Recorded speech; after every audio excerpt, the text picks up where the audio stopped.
এ ধান্দাবাজ tout বাটপার, সে তার এলাকায় অনেক খবর জেনেছি, অনেক অবৈধ সম্পত্তি, খাস সম্পত্তি, খাল দখল, নদীর তীর দখল, এরকম বহুত কিছু কাহিনী আছে তার বিরুদ্ধে।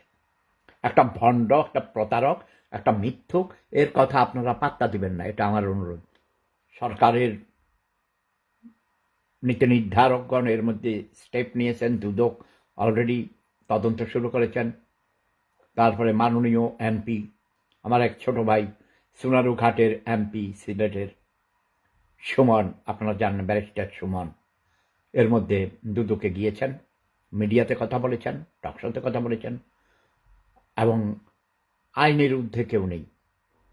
ডক্টর বেনজির যদি ক্ষমতা অপব্যবহার করে সম্পদের পাহাড় জমিয়ে থাকেন, অবশ্যই তার বিরুদ্ধে আইনগতভাবে সরকার ব্যবস্থা নেবে, দুদক ব্যবস্থা নেবে।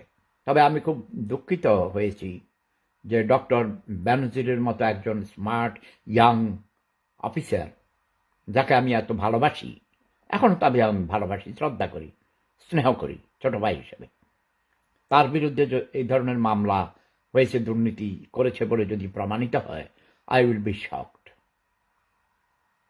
Really I will be shocked. এর মধ্যে আরেকজন আছে, তার বিরুদ্ধে মিথ্যা কথা, প্রপাগান্ডা আছে। আমি তাকে অনেক ভালোবাসি, আদর করে, স্নেহ করে, উৎসাহিত করি তাকে বিভিন্নভাবে, কিন্তু সেটা সঠিক নয়। আমরা চাই, আমি চাই আইন যেন নিজের গতিতে চলে। তবে আইনকে প্রভাবিত করবেন না, দয়া করে। ডক্টর বেনজিরের মতো একজন সৎ এবং নিষ্ঠাবান পুলিশ কর্মকর্তা, একজন প্রাক্তন আইজির চরিত্র হনন করার চেষ্টা করবেন না। গোলাম মাওলা রনি, তুমি আমাকে দাদা বলতে, তোমাকে আমি ছোট ভাই হিসেবে অনেক স্নেহ করতাম, কিন্তু তোমার মিথ্যা প্রপাগান্ডার কারণে তোমাকে আমি নিন্দা জানাই, তীব্র নিন্দা জানাই। সবাই ভালো থাকুন, সুস্থ থাকুন। প্রেম ধর্ম সেরা ধর্ম, লাভ ইজ পাওয়ার।